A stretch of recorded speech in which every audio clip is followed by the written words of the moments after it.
L'amour est une chose étonnante. L'amour se manifeste plus que tout dans notre comportement à l'égard des autres, dans nos pensées à leur sujet, dans nos paroles à leur sujet et dans notre comportement à leur égard. C'est facile d'être bon envers les gens qui sont bons envers vous. Ce n'est pas si facile d'être bon aux gens qui ne sont pas bons envers vous. Maintenant, je ne suggère pas que vous cédiez et que vous laissiez quelqu'un qui abuse de vous abuser de vous. Mais je sais que beaucoup d'entre vous ont écouté mon histoire avec mon père et ce que Dieu a exigé que je fasse plus tard dans la vie. Comment Dieu m'a demandé de l'amener avec ma mère à Saint-Louis et m'occuper d'eux jusqu'à leur mort. Et cela impliquait de l'argent et des efforts. Le Seigneur a dit, je veux que tu leur rachètes une maison et les installer près de toi. Occupe-toi d'eux. Non, mais oh mon Dieu, j'ai commencé à réprimander le diable. Il n'y a pas moyen que ce soit de Dieu. Parce que mon père avait abusé sexuellement de moi pendant tant d'années et ma mère, dans son innocence, elle craignait, donc elle n'a rien fait. Et donc ma mère, elle savait, mais elle a laissé ça arriver. Et donc, je n'avais pas de très bons sentiments d'affection envers ni l'un ni l'autre. Maintenant, je leur avais officiellement pardonné.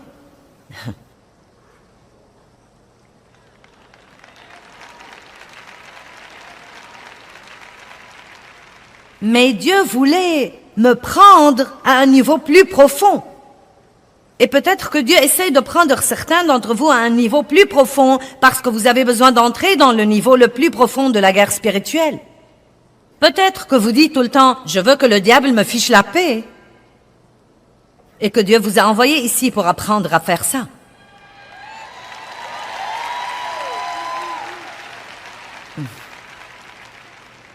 Je vais faire avancer rapidement cette histoire et la raconter, car si vous regardez mon programme, vous l'avez écouté de toute façon.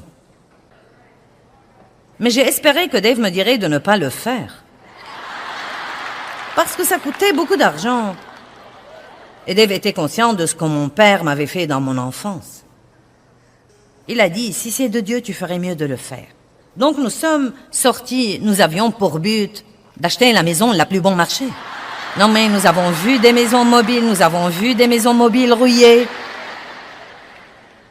Et...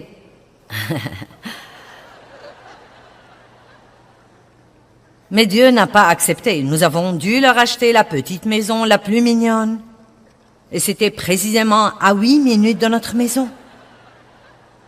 Et ensuite, ils devaient avoir une voiture. Et ensuite, ils devaient avoir des meubles. Et on devait leur acheter leur épicerie toutes les semaines.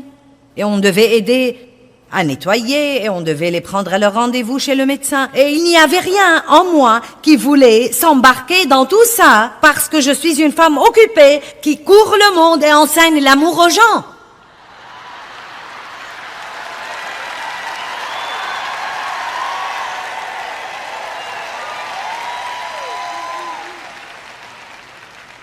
Je n'avais pas le temps de faire ce truc d'amour.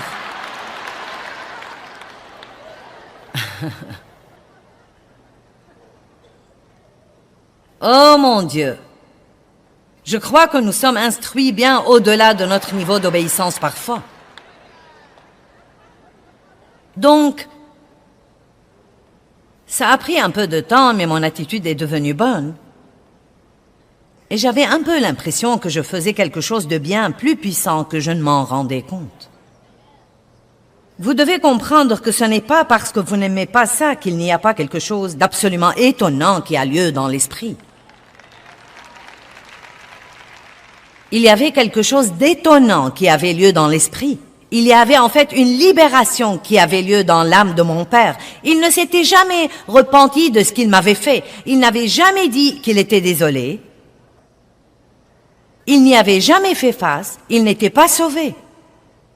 Après 3 ans de m'occuper de lui, ma mère a appelé et a dit « Ton père pleure depuis 3 semaines. Il a demandé si tu pouvais passer. » Je suis passée, il pleurait. Dave était avec moi. Il a dit « J'ai besoin de te dire que je suis si désolée de ce que je t'ai fait quand tu étais petite. » Il a dit, ça fait 3 ans que je veux te dire quelque chose, depuis l'époque où nous avons acheté la maison. Il a dit, ça fait 3 ans que je veux te dire quelque chose, mais je n'avais pas le courage. Il a regardé Dave et a dit, Dave, je suis si désolé, je sais que tu es au courant de ça. La plupart des hommes m'auraient tué, mais tu n'as fait que me montrer de l'amour.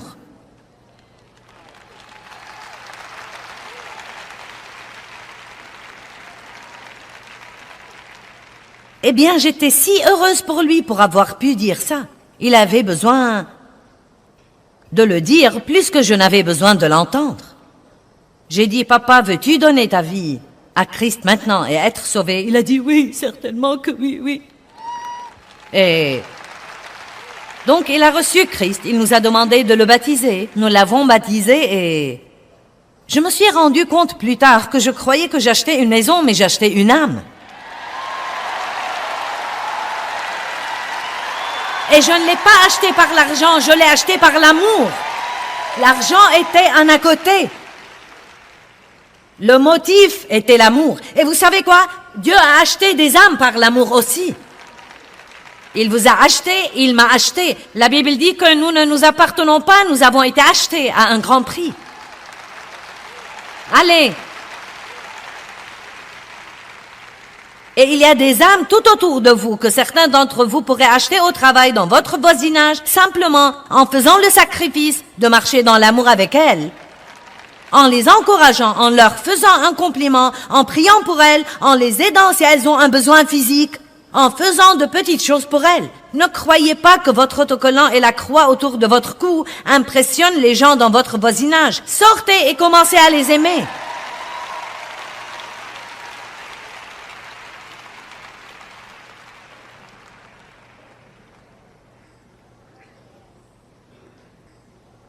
Et faites-le exprès. N'attendez pas d'en avoir envie. Faites-le exprès. Eh bien, et moi alors? Dieu s'occupera de vous. L'amour est toujours un genre de don. Car Dieu a tant aimé le monde qu'il a donné son Fils unique, et ce qu'il a de mieux. J'aime ça. Le don devrait nous coûter quelque chose. Notre don devrait parfois en arriver au point d'être un peu coûteux, un peu inconfortable. Jésus a souffert sur la croix. C'était un endroit de sacrifice. L'amour veut toujours dire le sacrifice. Le saviez-vous? Le véritable amour vous coûtera quelque chose. C'est pourquoi les gens ne le pratiquent pas. C'est facile d'en parler.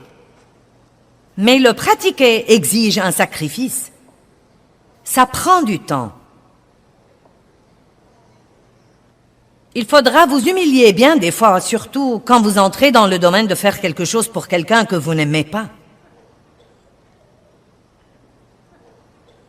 Il faut faire un effort pour aimer les gens. Vous tous qui avez apporté les articles que nous vous avons demandé d'apporter pour les pauvres ici à Detroit, vous avez fait un travail si phénoménal. Non mais vraiment phénoménal. Je suis stupéfiée entre vous et les églises qui ont participé. Cela devrait dire des choses majeures à la ville. Non mais nous avons des pièces remplies de trucs. Ça a demandé un effort, ça a pris du temps et ça a pris un peu de votre argent. Mais je peux vous garantir que vous êtes aussi un peu plus heureux au tréfonds de vos cœurs que vous ne l'auriez été si vous aviez pensé « je n'ai pas le temps pour ça ». Un autre peut le faire. C'est ce que nous pensons beaucoup de fois. Cela vous coûte. Vous savez, il y a une époque, et je veux que nous regardions ça dans 2 Samuel, «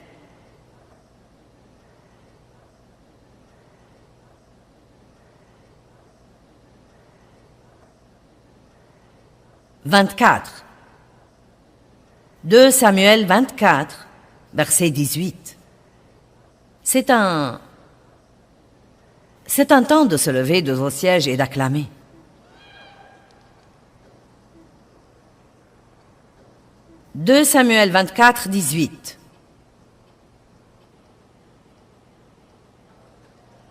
Un fléau avait frappé dans le camp parmi les Israélites à cause de quelques domaines de désobéissance. Et David voulait savoir ce qu'il pouvait faire pour arrêter le fléau.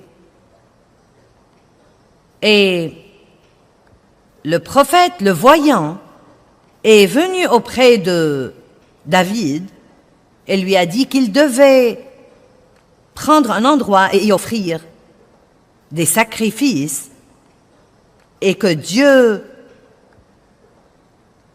arrêterait le fléau. Que tout le monde dise sacrifice. Donc dans le verset 18, et Gad alla trouver David et il lui dit, monte ériger un autel au Seigneur dans l'aire d'Arauna le Jébusite. Et David monta comme l'avait dit Gad selon l'ordre du Seigneur. Et Arauna regarda et vit le roi et ses serviteurs qui s'avançaient vers lui. Et Arauna sortit et se prosterna devant le roi, la face contre terre. Et Arauna dit, pourquoi mon seigneur le roi vient-il vers son serviteur? Et David répondit, pour acheter de toi l'air, afin d'y bâtir un autel au Seigneur. Ainsi le fléau sera retenu loin du peuple. Et Arauna dit à David, je veux que vous compreniez ceci. Que mon seigneur le roi prenne et offre ce qui lui plaît. Tu vois, les bœufs fourniront l'holocauste et les instruments de battage, et l'attelage des bœufs fourniront le bois. Tout cela, ô roi, Arauna te le donne, roi David. Et Arauna dit au roi que le Seigneur, ton Dieu, veuille t'agréer. Donc il voulait lui donner tout ce dont il avait besoin gratuitement. Nous aimons les trucs gratuits, n'est-ce pas? Mais vous savez quoi, parfois ce n'est pas le chemin à suivre. Parfois vous devez dire, non, je veux que ça me coûte. Car vous savez quoi? Quand les choses ne vous coûtent rien, elles ne comptent pas beaucoup pour vous. Et David a dit la chose la plus étonnante au verset 24. Mais le roi dit à Arauna, non, je tiens à l'acheter pour un prix. Et je ne veux pas offrir au Seigneur, mon Dieu, des holocaustes qui ne me coûtent rien.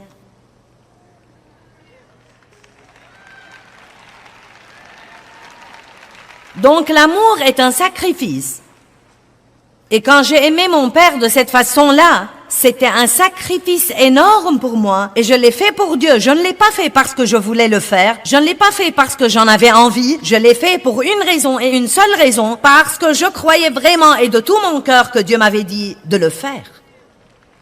Et ce sacrifice, je le crois de tout mon cœur, nous a ouvert le niveau suivant dans ce ministère et nous sommes allés à un autre domaine d'être capables d'aider beaucoup plus de gens dans le monde entier.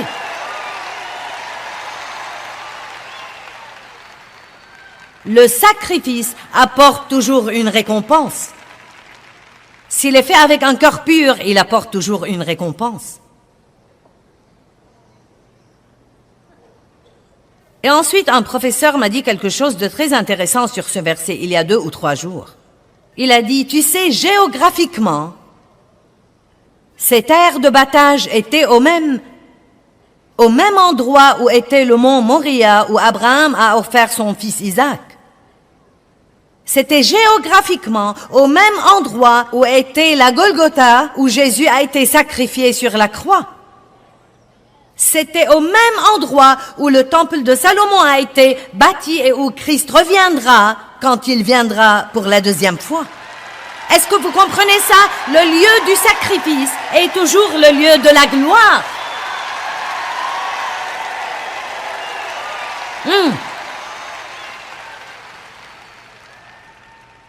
Ce sacrifice que Dieu m'a donné la grâce pour faire est aussi une des gloires les plus grandes dans ma vie. C'est une de mes percées les plus grandes. C'est un de mes succès les plus grands d'être capable de montrer l'amour à mon père et de laisser Dieu me prendre à un niveau de maturité spirituelle où je pouvais montrer à mon père ce genre d'amour après ce qu'il m'avait fait. Et c'est pour moi une gloire plus grande que d'avoir ce ministère mondial.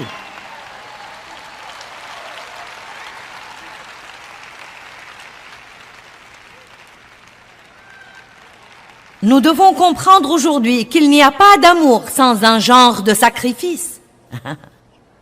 Même si vous prenez 1 minute pour appeler un ami que Dieu vous met dans le cœur d'encourager, c'est un sacrifice. Si vous prenez le temps d'écrire une carte à quelqu'un parce que vous voulez l'encourager ou le remercier, c'est un sacrifice. Vous avez dû sacrifier du temps et faire un effort. Et je déteste le dire si franchement, mais il y a tant de chrétiens qui sont en réalité des chrétiens si égoïstes et si égocentriques qu'ils ne prennent pas le temps de faire quoi que ce soit pour quelqu'un d'autre, mais ils sont fâchés tout le temps parce qu'ils croient que personne ne fait assez pour eux. Et il est temps que nous passions au niveau le plus élevé de la guerre spirituelle. Vous savez quoi? Si votre marche dans l'amour est ardente, embrasée, brûlante, non mais vous allez effrayer l'enfer.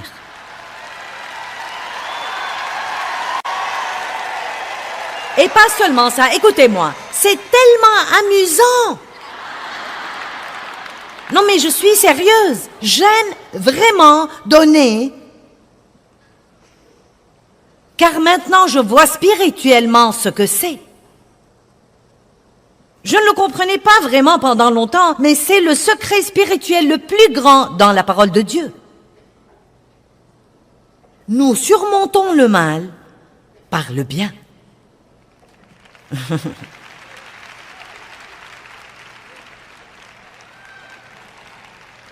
Et toujours, quand vous donnez, cela vous revient toujours.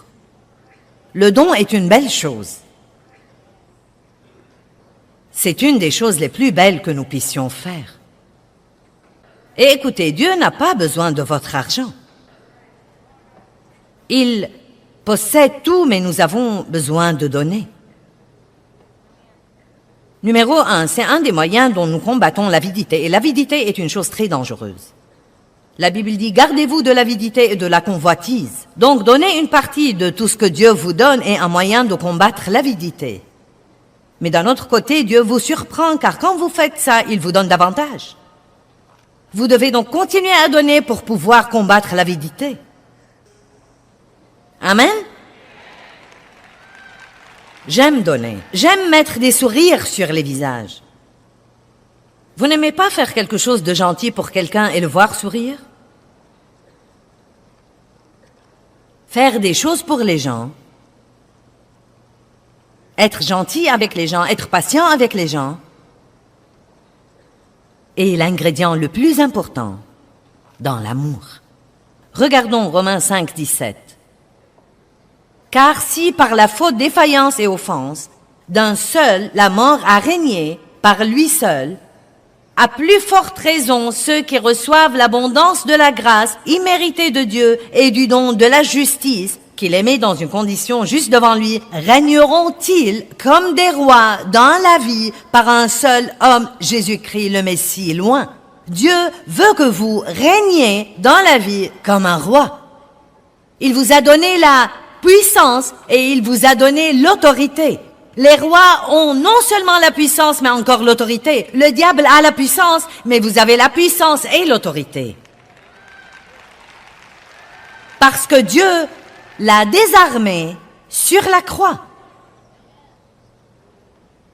Dieu vous a donné son autorité. Maintenant, un roi, un bon roi qui règne sur un pays, ou un bon président d'une nation, ou une bonne reine d'une nation, sont censés être bons envers leur peuple. C'est en fait leur travail, veiller à s'occuper de leur peuple. Cela ne veut pas dire qu'ils volent au peuple tout ce qu'il a par la taxation, jusqu'à ce qu'il ne lui reste rien, et qu'ils fassent ce qu'ils veulent. Maintenant, un ancien roi en Russie et un ancien roi en France ont expérimenté la révolution. Le peuple s'est finalement carrément retourné contre eux parce qu'il était si affamé et il était si misérable et si pauvre Et le roi vivait si grassement que le peuple s'est révolté contre lui. Nous sommes des rois, des reines et des prêtres pour notre Dieu. Et notre travail, comme prêtre pour Dieu et roi dans le royaume de Dieu, est de s'occuper du peuple de Dieu. S'ils ont faim, leur donner à manger. S'ils ont froid, les couvrir. S'ils n'ont rien à se mettre, les habiller. S'ils sont découragés, faire tout pour les encourager. S'ils ont besoin d'aide, faire tout pour les aider. S'ils ne peuvent pas payer leur loyer, les aider à le faire. Allez!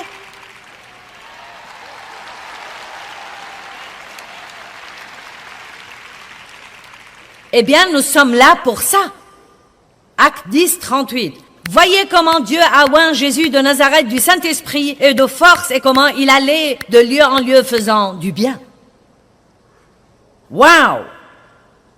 Qu'a fait Jésus quand il était ici? Il se levait tous les jours et prenait un petit poisson avec les garçons. Et il allait en tournée avec eux. Sortons et soyons bons envers quelqu'un. Parfois, il leur prêchait l'évangile, il ressuscitait les morts, il leur donnait à manger. Parfois, il multipliait les poissons. Et Acte 10, 38 dit qu'il allait de lieu en lieu faisant du bien. Waouh, waouh, waouh! Et si vous vous levez demain et qu'on vous dise « Que vas-tu faire aujourd'hui ?» Dites « Je vais bénir autant de gens que possible. Je vais faire du bien. » Vous dites « Eh bien, j'ai des problèmes bien à moi. » Eh bien, c'est toujours la réponse qu'on a, n'est-ce pas? Eh bien, j'ai des problèmes et j'ai confiance en Dieu. J'espère en Dieu et rien n'est encore arrivé dans ma vie. Psaume 37, 3, et je suis sur le point de clôturer. Ce devrait être illégal de s'amuser autant.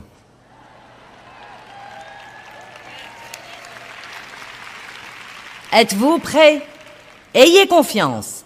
Appuyez-vous, comptez et soyez confiants dans le Seigneur et... Quoi? Quoi? Quoi? Il y a le double paquet qui assomme le diable chaque fois. Faire confiance à Dieu, faire le bien. Faire confiance à Dieu, faire le bien. Vous avez un problème? Faites confiance à Dieu. Pendant que vous attendez sa délivrance, faites le bien. Eh bien, je crois qu'apprendre à aimer comme Dieu nous aime est notre arme secrète la plus grande. Et c'est la forme la plus élevée de la guerre spirituelle. Et je crois que c'est surtout puissant quand nous choisissons d'aimer les gens qui nous ont blessés.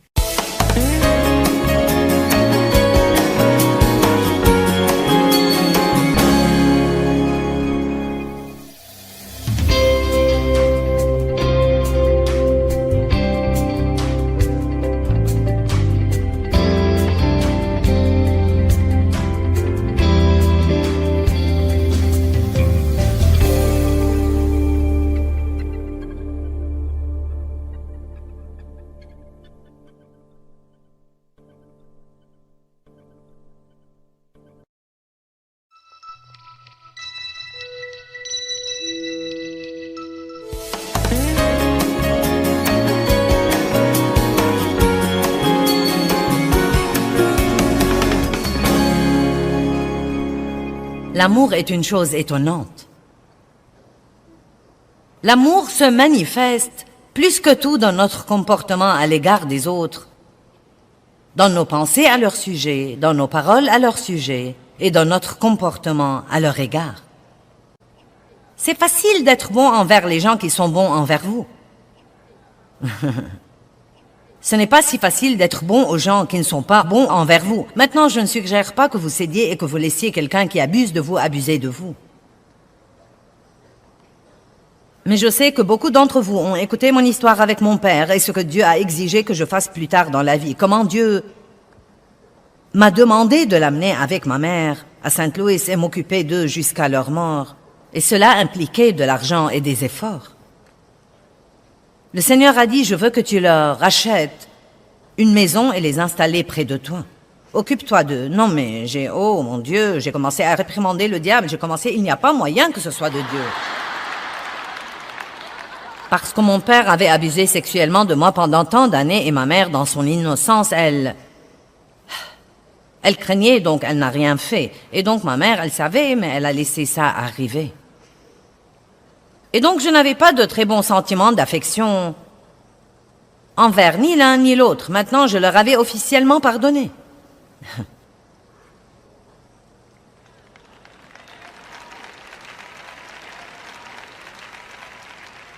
Mais Dieu voulait me prendre à un niveau plus profond. Et peut-être que Dieu essaie de prendre certains d'entre vous à un niveau plus profond parce que vous avez besoin d'entrer dans le niveau le plus profond de la guerre spirituelle. Peut-être que vous dites tout le temps, je veux que le diable me fiche la paix. Et que Dieu vous a envoyé ici pour apprendre à faire ça.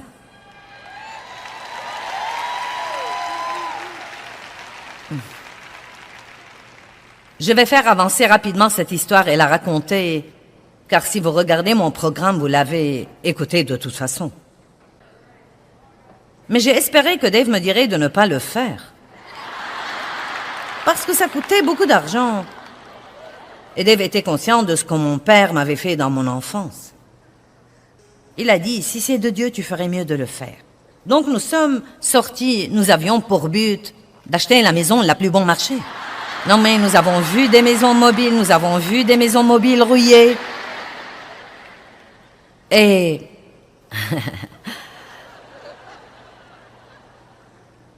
Mais Dieu n'a pas accepté. Nous avons dû leur acheter la petite maison la plus mignonne. Et c'était précisément à 8 minutes de notre maison. Et ensuite, ils devaient avoir une voiture, et ensuite, ils devaient avoir des meubles. Et on devait leur acheter leur épicerie toutes les semaines. Et on devait aider à nettoyer, et on devait les prendre à leur rendez-vous chez le médecin. Et il n'y avait rien en moi qui voulait s'embarquer dans tout ça, parce que je suis une femme occupée qui court le monde et enseigne l'amour aux gens.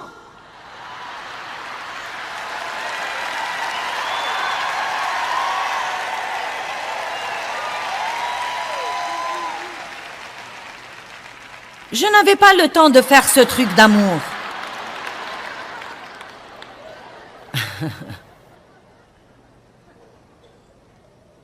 Oh mon Dieu! Je crois que nous sommes instruits bien au-delà de notre niveau d'obéissance parfois. Donc, ça a pris un peu de temps, mais mon attitude est devenue bonne. Et j'avais un peu l'impression que je faisais quelque chose de bien plus puissant que je ne m'en rendais compte. Vous devez comprendre que ce n'est pas parce que vous n'aimez pas ça qu'il n'y a pas quelque chose d'absolument étonnant qui a lieu dans l'esprit. Il y avait quelque chose d'étonnant qui avait lieu dans l'esprit. Il y avait en fait une libération qui avait lieu dans l'âme de mon père. Il ne s'était jamais repenti de ce qu'il m'avait fait. Il n'avait jamais dit qu'il était désolé. Il n'y avait jamais fait face. Il n'était pas sauvé. Après 3 ans de m'occuper de lui, ma mère a appelé et a dit « Ton père pleure depuis 3 semaines. Il a demandé si tu pouvais passer. » Je suis passée, il pleurait. Dave était avec moi. Il a dit « J'ai besoin de te dire que je suis si désolée de ce que je t'ai fait quand tu étais petite. » Il a dit « Ça fait 3 ans que je veux te dire quelque chose depuis l'époque où nous avons acheté la maison. » Il a dit « Ça fait 3 ans que je veux te dire quelque chose, mais je n'avais pas le courage. » Il a regardé Dave et a dit « Dave, je suis si désolée. Je sais que tu es au courant de ça. La plupart des hommes m'auraient tué, mais tu n'as fait que me montrer de l'amour. »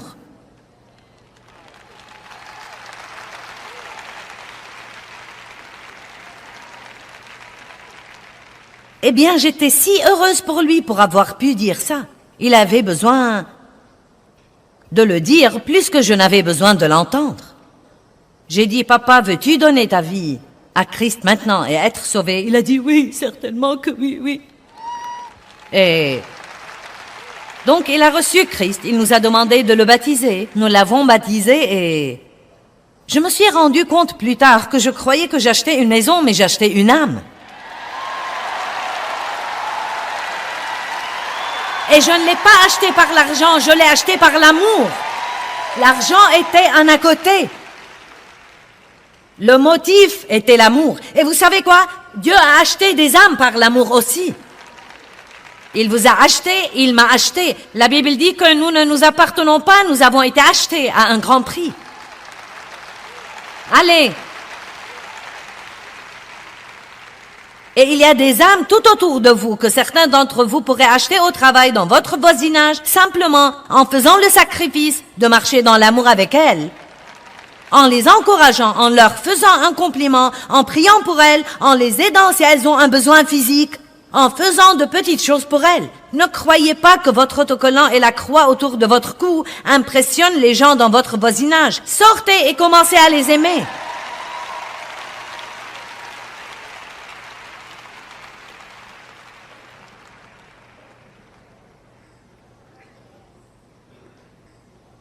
Et faites-le exprès.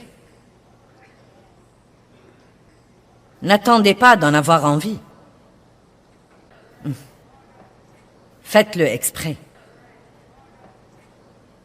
Eh bien, et moi alors? Dieu s'occupera de vous. L'amour est toujours un genre de don. Car Dieu a tant aimé le monde qu'il a donné son Fils unique, et ce qu'il a de mieux. J'aime ça. Le don devrait nous coûter quelque chose. Notre don devrait parfois en arriver au point d'être un peu coûteux, un peu inconfortable. Jésus a souffert sur la croix. C'était un endroit de sacrifice. L'amour veut toujours dire le sacrifice. Le saviez-vous? Le véritable amour vous coûtera quelque chose. C'est pourquoi les gens ne le pratiquent pas. C'est facile d'en parler. Mais le pratiquer exige un sacrifice. Ça prend du temps. Il faudra vous humilier bien des fois, surtout quand vous entrez dans le domaine de faire quelque chose pour quelqu'un que vous n'aimez pas. Il faut faire un effort pour aimer les gens. Vous tous qui avez apporté les articles que nous vous avons demandé d'apporter pour les pauvres ici à Detroit, vous avez fait un travail si phénoménal. Non mais vraiment phénoménal. Je suis stupéfiée entre vous et les églises qui ont participé. Cela devrait dire des choses majeures à la ville.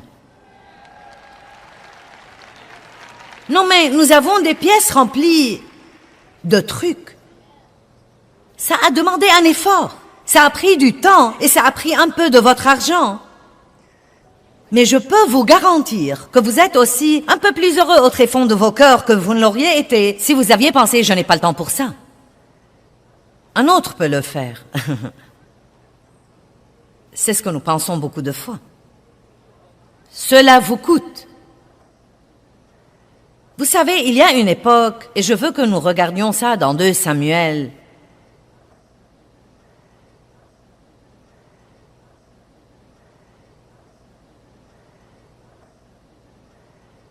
« 24. 2 Samuel 24, verset 18. C'est un temps de se lever de vos sièges et d'acclamer. «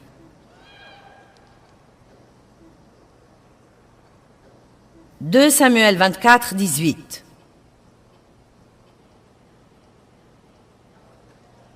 Un fléau avait frappé dans le camp parmi les Israélites à cause de quelques domaines de désobéissance. Et David voulait savoir ce qu'il pouvait faire pour arrêter le fléau. Et le prophète, le voyant, est venu auprès de David et lui a dit qu'il devait prendre un endroit et y offrir des sacrifices et que Dieu arrêterait le fléau. Que tout le monde dise sacrifice. Donc dans le verset 18, et Gad alla trouver David et il lui dit, monte ériger un autel au Seigneur dans l'air d'Aronin le Jébusite. Et David monta comme l'avait dit Gad selon l'ordre du Seigneur. Et Arauna regarda et vit le roi et ses serviteurs qui s'avançaient vers lui. Et Arauna sortit et se prosterna devant le roi. la face contre terre. Et Arauna dit, pourquoi mon seigneur le roi vient-il vers son serviteur? Et David répondit, pour acheter de toi l'air, afin d'y bâtir un autel au Seigneur. Ainsi le fléau sera retenu loin du peuple. Et Arauna dit à David, je veux que vous compreniez ceci. Que mon seigneur le roi prenne et offre ce qui lui plaît. Tu vois, les bœufs fourniront l'holocauste et les instruments de battage, et l'attelage des bœufs fourniront le bois. Tout cela, ô roi, Arauna te le donne, roi David. Et Arauna dit au roi que le Seigneur, ton Dieu, veuille t'agréer. Donc il voulait lui donner tout ce dont il avait besoin gratuitement. Nous aimons les trucs gratuits, n'est-ce pas? Mais vous savez quoi, parfois ce n'est pas le chemin à suivre. Parfois vous devez dire, non, je veux que ça me coûte. Car vous savez quoi? Quand les choses ne vous coûtent rien, elles ne comptent pas beaucoup pour vous.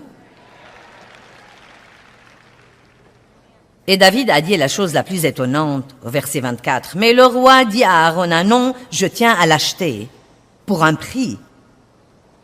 Et je ne veux pas offrir au Seigneur, mon Dieu, des holocaustes qui ne me coûtent rien.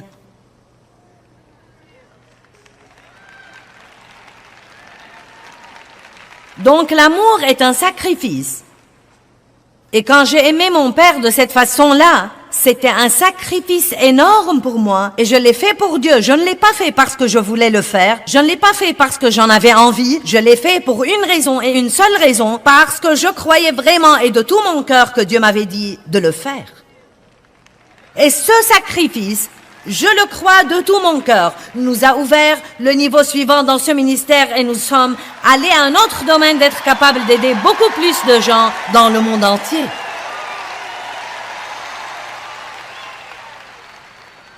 Le sacrifice apporte toujours une récompense.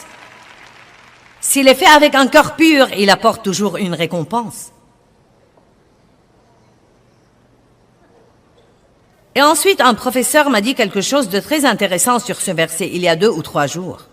Il a dit, tu sais, géographiquement, ces terres de battage étaient au même endroit où était le mont Moria, où Abraham a offert son fils Isaac.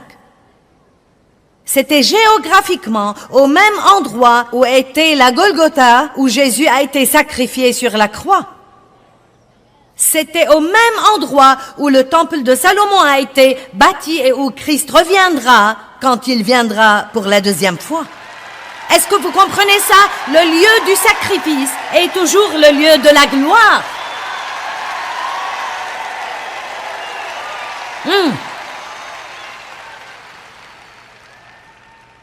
Ce sacrifice que Dieu m'a donné la grâce pour faire est aussi une des gloires les plus grandes dans ma vie.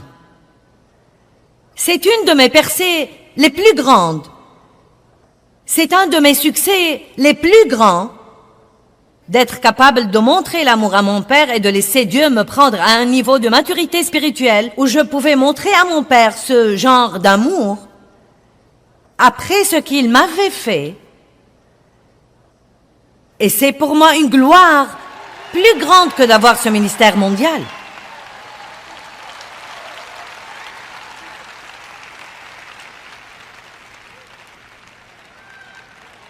Nous devons comprendre aujourd'hui qu'il n'y a pas d'amour sans un genre de sacrifice.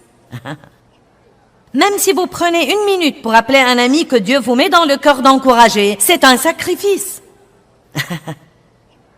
Si vous prenez le temps d'écrire une carte à quelqu'un parce que vous voulez l'encourager ou le remercier, c'est un sacrifice. Vous avez dû sacrifier du temps et faire un effort. Et je déteste le dire si franchement, mais il y a tant de chrétiens qui sont en réalité des chrétiens si égoïstes et si égocentriques qu'ils ne prennent pas le temps de faire quoi que ce soit pour quelqu'un d'autre, mais ils sont fâchés tout le temps parce qu'ils croient que personne ne fait assez pour eux.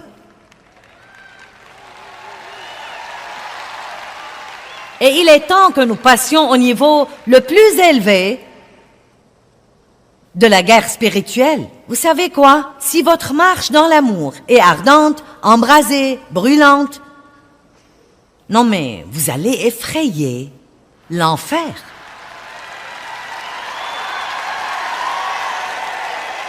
Et pas seulement ça, écoutez-moi, c'est tellement amusant. Non, mais je suis sérieuse. J'aime vraiment donner. Car maintenant, je vois spirituellement ce que c'est. Je ne le comprenais pas vraiment pendant longtemps, mais c'est le secret spirituel le plus grand dans la parole de Dieu. Nous surmontons le mal par le bien.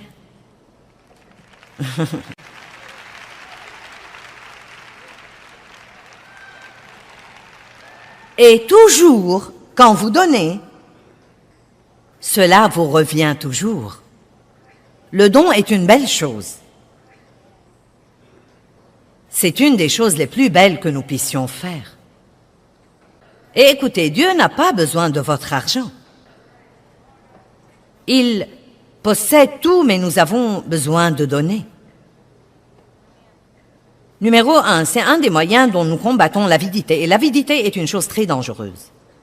La Bible dit, gardez-vous de l'avidité et de la convoitise. Donc, donner une partie de tout ce que Dieu vous donne est un moyen de combattre l'avidité. Mais d'un autre côté, Dieu vous surprend, car quand vous faites ça, il vous donne davantage. Vous devez donc continuer à donner pour pouvoir combattre l'avidité. Amen? J'aime donner. J'aime mettre des sourires sur les visages.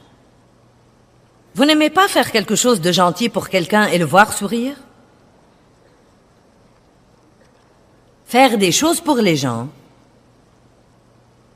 Être gentil avec les gens, être patient avec les gens. Et l'ingrédient le plus important, dans l'amour. Regardons Romains 5, 17. Car si par la faute, défaillance et offense, d'un seul la mort a régné, par lui seul, à plus forte raison ceux qui reçoivent l'abondance de la grâce imméritée de Dieu et du don de la justice, qu'il aimait dans une condition juste devant lui, régneront-ils comme des rois dans la vie par un seul homme, Jésus-Christ le Messie, loin. Dieu veut que vous régniez dans la vie comme un roi. Il vous a donné la puissance et il vous a donné l'autorité. Les rois ont non seulement la puissance, mais encore l'autorité. Le diable a la puissance, mais vous avez la puissance et l'autorité. Parce que Dieu l'a désarmé sur la croix. Dieu vous a donné son autorité. Maintenant, un roi, un bon roi qui règne sur un pays,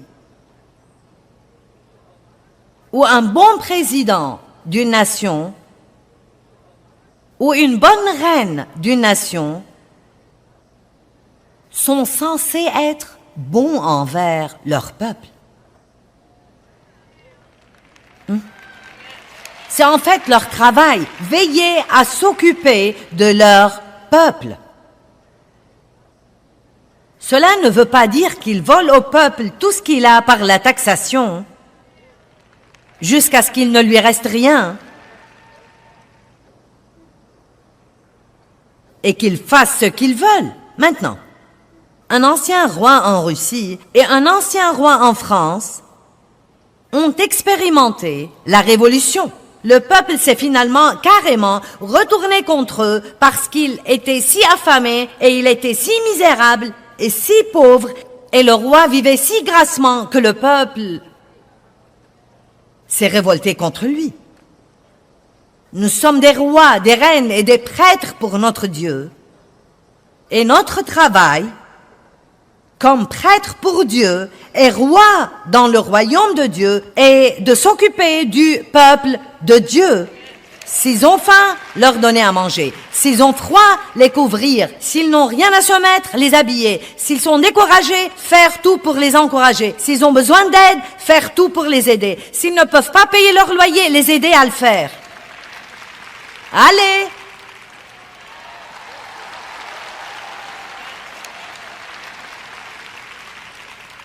Eh bien, nous sommes là pour ça. Acte 10, 38. Voyez comment Dieu a oint Jésus de Nazareth du Saint-Esprit et de force et comment il allait de lieu en lieu faisant du bien. Wow! Qu'a fait Jésus quand il était ici?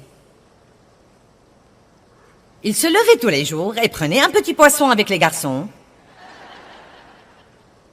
et il allait en tournée avec eux. Sortons et soyons bons envers quelqu'un. Parfois, il leur prêchait l'évangile, il ressuscitait les morts, il leur donnait à manger. Parfois, il multipliait les poissons. Et Acte 10, 38 dit qu'il allait de lieu en lieu faisant du bien. Waouh, waouh, waouh! Et si vous vous levez demain et qu'on vous dise « Que vas-tu faire aujourd'hui ?» Dites « Je vais bénir autant de gens que possible. Je vais faire du bien. » Vous dites « Eh bien, j'ai des problèmes bien à moi. » Eh bien, c'est toujours la réponse qu'on a, n'est-ce pas? Eh bien, j'ai des problèmes et j'ai confiance en Dieu. J'espère en Dieu et rien n'est encore arrivé dans ma vie. Psaume 37, 3, et je suis sur le point de clôturer. Ce devrait être illégal de s'amuser autant.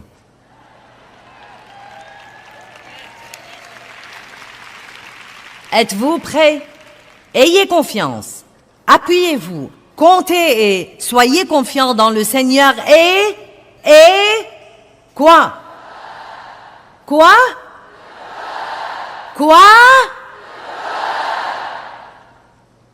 Il y a le double paquet qui assomme le diable chaque fois. Faire confiance à Dieu, faire le bien. Faire confiance à Dieu, faire le bien. Vous avez un problème? Faites confiance à Dieu. Pendant que vous attendez sa délivrance, faites le bien. Eh bien, je crois qu'apprendre à aimer comme Dieu nous aime est notre arme secrète la plus grande. Et c'est la forme la plus élevée de la guerre spirituelle. Et je crois que c'est surtout puissant quand nous choisissons d'aimer les gens qui nous ont blessés.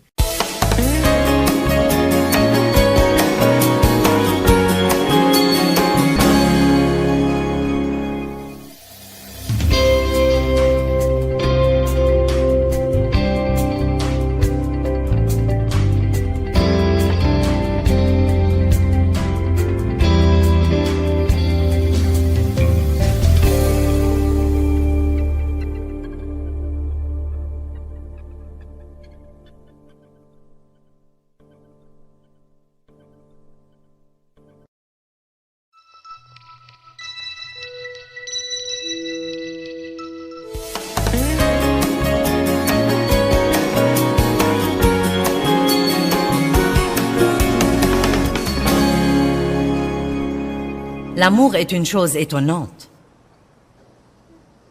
L'amour se manifeste plus que tout dans notre comportement à l'égard des autres, dans nos pensées à leur sujet, dans nos paroles à leur sujet et dans notre comportement à leur égard. C'est facile d'être bon envers les gens qui sont bons envers vous. Ce n'est pas si facile d'être bon aux gens qui ne sont pas bons envers vous. Maintenant, je ne suggère pas que vous cédiez et que vous laissiez quelqu'un qui abuse de vous abuser de vous. Mais je sais que beaucoup d'entre vous ont écouté mon histoire avec mon père et ce que Dieu a exigé que je fasse plus tard dans la vie. Comment Dieu m'a demandé de l'amener avec ma mère à Saint-Louis et m'occuper d'eux jusqu'à leur mort. Et cela impliquait de l'argent et des efforts. Le Seigneur a dit, je veux que tu leur achètes une maison et les installer près de toi. Occupe-toi d'eux. Non mais oh mon Dieu, j'ai commencé à réprimander le diable. Il n'y a pas moyen que ce soit de Dieu. Parce que mon père avait abusé sexuellement de moi pendant tant d'années et ma mère, dans son innocence, elle craignait, donc elle n'a rien fait. Et donc ma mère, elle savait, mais elle a laissé ça arriver.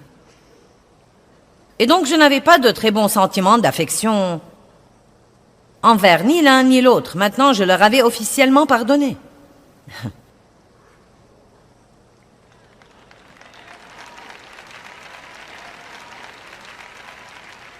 Mais Dieu voulait me prendre à un niveau plus profond. Et peut-être que Dieu essaie de prendre certains d'entre vous à un niveau plus profond parce que vous avez besoin d'entrer dans le niveau le plus profond de la guerre spirituelle. Peut-être que vous dites tout le temps, je veux que le diable me fiche la paix. Et que Dieu vous a envoyé ici pour apprendre à faire ça.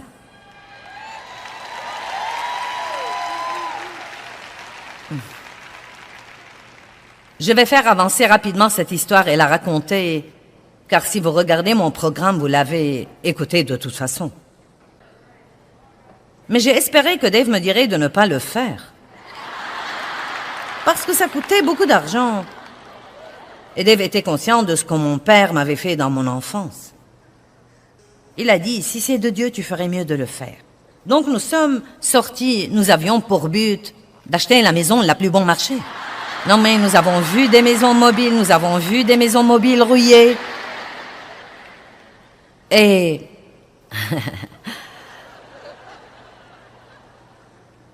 Mais Dieu n'a pas accepté. Nous avons dû leur acheter la petite maison la plus mignonne. Et c'était précisément à 8 minutes de notre maison. Et ensuite, ils devaient avoir une voiture. Et ensuite, ils devaient avoir des meubles. Et on devait leur acheter leur épicerie toutes les semaines. Et on devait aider à nettoyer. Et on devait les prendre à leur rendez-vous chez le médecin. Et il n'y avait rien en moi qui voulait s'embarquer dans tout ça parce que je suis une femme occupée qui court le monde et enseigne l'amour aux gens.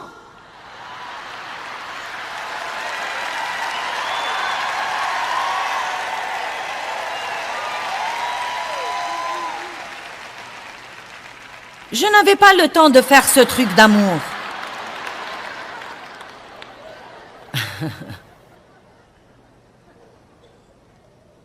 Oh mon Dieu! Je crois que nous sommes instruits bien au-delà de notre niveau d'obéissance parfois. Donc, ça a pris un peu de temps, mais mon attitude est devenue bonne. Et j'avais un peu l'impression que je faisais quelque chose de bien plus puissant que je ne m'en rendais compte. Vous devez comprendre que ce n'est pas parce que vous n'aimez pas ça qu'il n'y a pas quelque chose d'absolument étonnant qui a lieu dans l'esprit. Il y avait quelque chose d'étonnant qui avait lieu dans l'esprit. Il y avait en fait une libération qui avait lieu dans l'âme de mon père. Il ne s'était jamais repenti de ce qu'il m'avait fait. Il n'avait jamais dit qu'il était désolé. Il n'y avait jamais fait face. Il n'était pas sauvé. Après 3 ans de m'occuper de lui, ma mère a appelé et a dit « Ton père pleure depuis 3 semaines. Il a demandé si tu pouvais passer. » Je suis passée, il pleurait. Dave était avec moi. Il a dit « J'ai besoin de te dire que je suis si désolée de ce que je t'ai fait quand tu étais petite. » Il a dit « Ça fait 3 ans que je veux te dire quelque chose depuis l'époque où nous avons acheté la maison. » Il a dit « Ça fait 3 ans que je veux te dire quelque chose, mais je n'avais pas le courage. » Il a regardé Dave et a dit « Dave, je suis si désolée. Je sais que tu es au courant de ça. La plupart des hommes m'auraient tué, mais tu n'as fait que me montrer de l'amour. »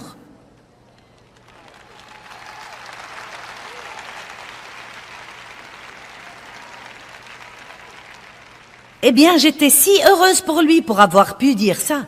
Il avait besoin de le dire plus que je n'avais besoin de l'entendre.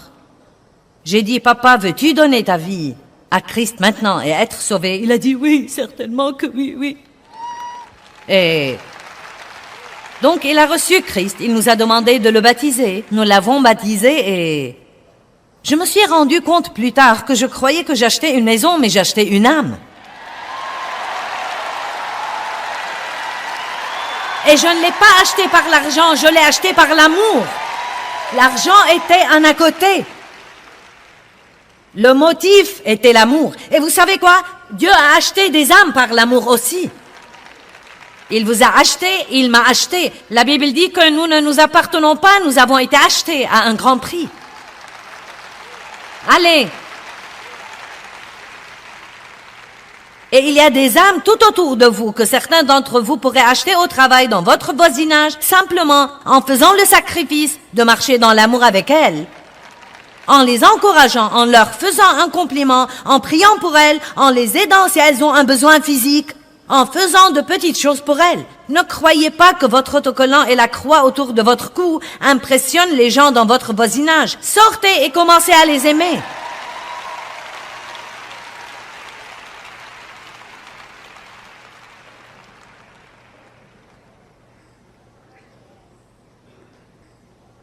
Et faites-le exprès. N'attendez pas d'en avoir envie. Faites-le exprès. Eh bien, et moi alors? Dieu s'occupera de vous. L'amour est toujours un genre de don. Car Dieu a tant aimé le monde qu'il a donné son Fils unique, et ce qu'il a de mieux. J'aime ça. Le don devrait nous coûter quelque chose. Notre don devrait parfois en arriver au point d'être un peu coûteux, un peu inconfortable.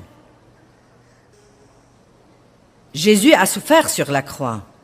C'était un endroit de sacrifice. L'amour veut toujours dire le sacrifice. Le saviez-vous? Le véritable amour vous coûtera quelque chose. C'est pourquoi les gens ne le pratiquent pas. C'est facile d'en parler. Mais le pratiquer exige un sacrifice. Ça prend du temps. Il faudra vous humilier bien des fois, surtout quand vous entrez dans le domaine de faire quelque chose pour quelqu'un que vous n'aimez pas. Il faut faire un effort pour aimer les gens. Vous tous qui avez apporté les articles que nous vous avons demandé d'apporter pour les pauvres ici à Detroit, vous avez fait un travail si phénoménal. Non mais vraiment phénoménal. Je suis stupéfiée entre vous et les églises qui ont participé. Cela devrait dire des choses majeures à la ville. Non mais nous avons des pièces remplies de trucs. Ça a demandé un effort, ça a pris du temps et ça a pris un peu de votre argent. Mais je peux vous garantir que vous êtes aussi un peu plus heureux au tréfonds de vos cœurs que vous ne l'auriez été si vous aviez pensé « je n'ai pas le temps pour ça ». Un autre peut le faire. C'est ce que nous pensons beaucoup de fois. Cela vous coûte. Vous savez, il y a une époque, et je veux que nous regardions ça dans 2 Samuel,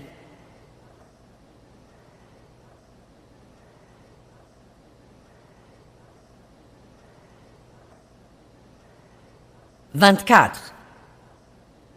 2 Samuel 24, verset 18.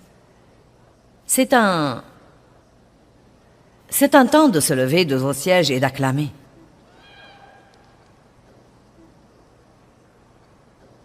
« 2 Samuel 24, 18.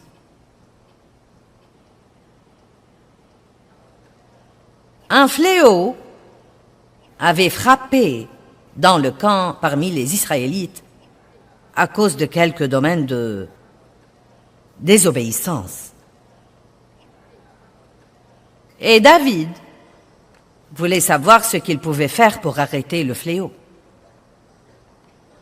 Et le prophète, le voyant, est venu auprès de David et lui a dit qu'il devait prendre un endroit et y offrir des sacrifices et que Dieu arrêterait le fléau. Que tout le monde dise sacrifice. Donc dans le verset 18, et Gad alla trouver David et il lui dit, monte ériger un autel au Seigneur dans l'air d'Arauna le Jébusite. Et David monta comme l'avait dit Gad selon l'ordre du Seigneur. Et Arauna regarda et vit le roi et ses serviteurs qui s'avançaient vers lui. Et Arauna sortit et se prosterna devant le roi, la face contre terre. Et Arauna dit, pourquoi mon seigneur le roi vient-il vers son serviteur? Et David répondit, pour acheter de toi l'air, afin d'y bâtir un autel au Seigneur. Ainsi le fléau sera retenu loin du peuple. Et Arauna dit à David, je veux que vous compreniez ceci. Que mon seigneur le roi prenne et offre ce qui lui plaît. Tu vois, les bœufs fourniront l'holocauste et les instruments de battage, et l'attelage des bœufs fourniront le bois. Tout cela, ô roi, Arauna te le donne, roi David. Et Arauna dit au roi que le Seigneur, ton Dieu, veuille t'agréer. Donc il voulait lui donner tout ce dont il avait besoin gratuitement. Nous aimons les trucs gratuits, n'est-ce pas? Mais vous savez quoi, parfois ce n'est pas le chemin à suivre. Parfois vous devez dire, non, je veux que ça me coûte. Car vous savez quoi? Quand les choses ne vous coûtent rien, elles ne comptent pas beaucoup pour vous. Et David a dit la chose la plus étonnante au verset 24. Mais le roi dit à Arauna, non, je tiens à l'acheter pour un prix. Et je ne veux pas offrir au Seigneur, mon Dieu, des holocaustes qui ne me coûtent rien.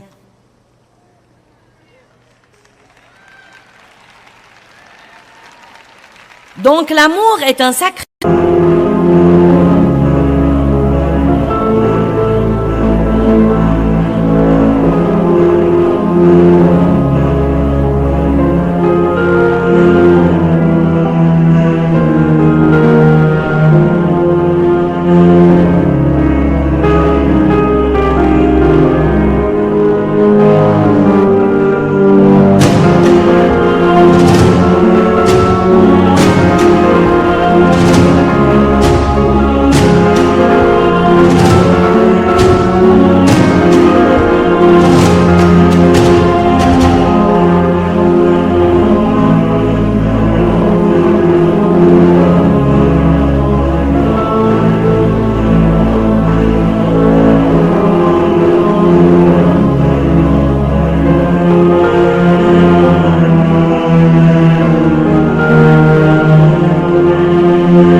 so high I'm hypnotized. What's up is down, what's left is right. Chasing stars and holding you. I can't see the end, but we'll see it through.